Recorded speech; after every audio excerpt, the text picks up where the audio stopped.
So here's a question for 2025 you probably didn't think you'd ask.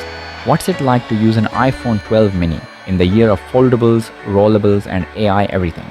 I mean, this is a phone that some people loved, a lot of people ignored, and Apple itself gave a Viking funeral just 2 years after launch. But here's the kicker.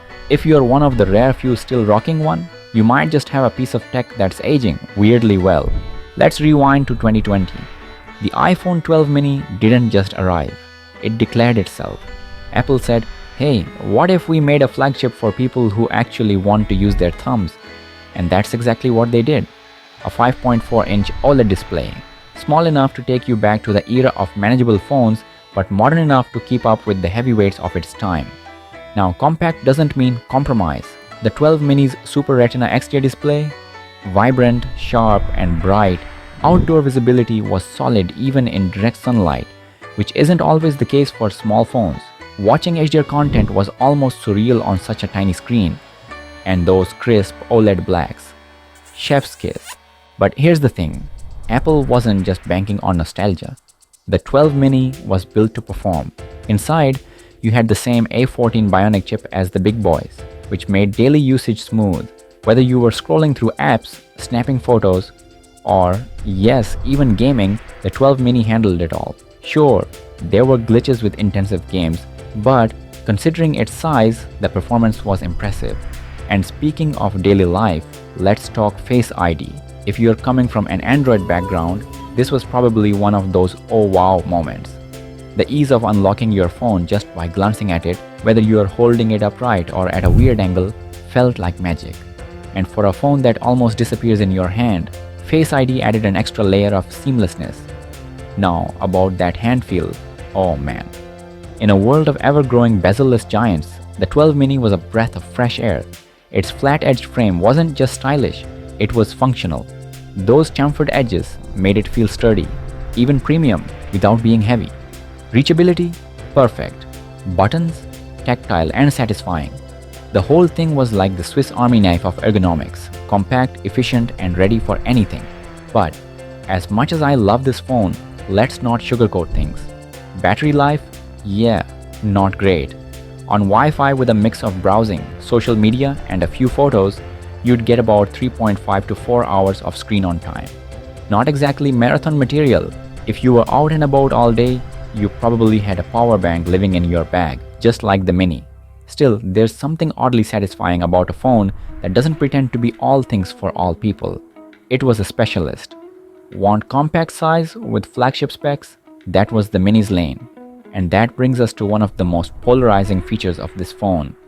The speakers. They were loud. No complaints there. But they were also tinny. You know, the kind of sound where the highs are a little too high and the lows, well, they took a vacation. It wasn't a deal breaker, but if you're an audiophile, you probably kept your headphones close. Now let's talk cameras. Back in 2020, the 12 mini packed the same main and ultra-wide lenses as the regular 12.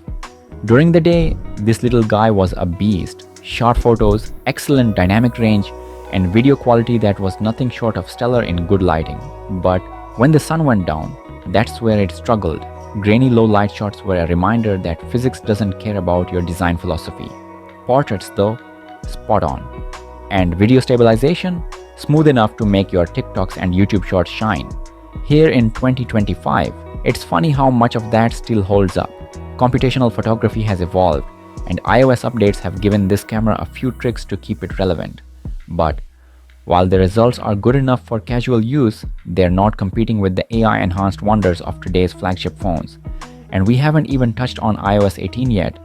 Apple finally gave users what they've been begging for: real customization. Widgets you could actually use. Dark themes so deep they might as well be black holes.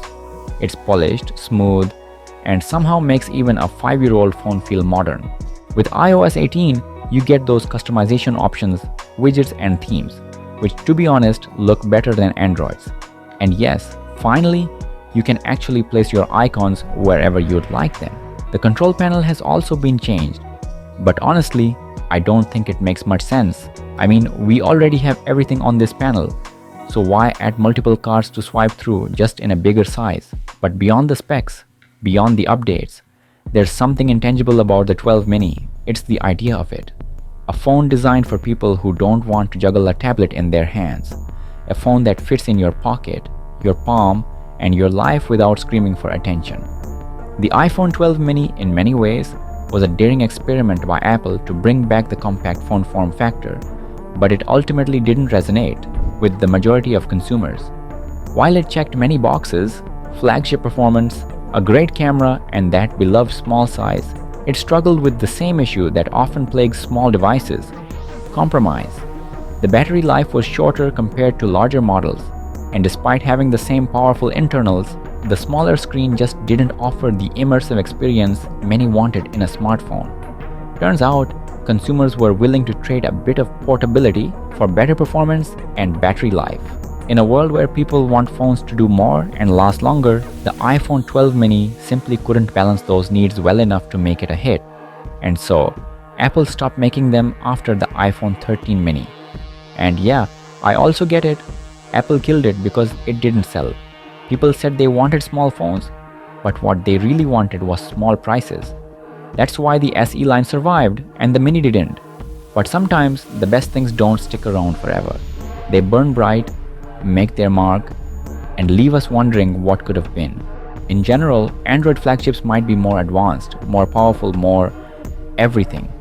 But for most people, the iPhone's strength is that it never feels like a gamble.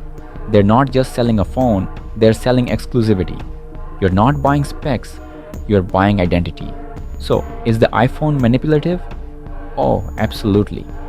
But it's also comforting, familiar, effortlessly desirable. Apple doesn't want you to question it. They've turned upgrades into a ritual. The tech? That's secondary. The real innovation?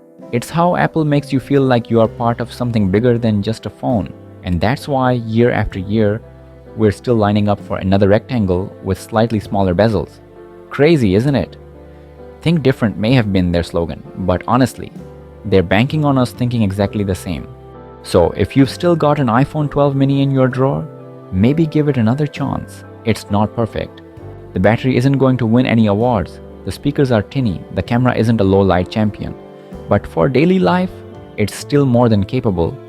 And in a world of foldables, rollables, and phones so big they double as dinner trays, the 12 mini is a reminder of something important. Sometimes less really is more.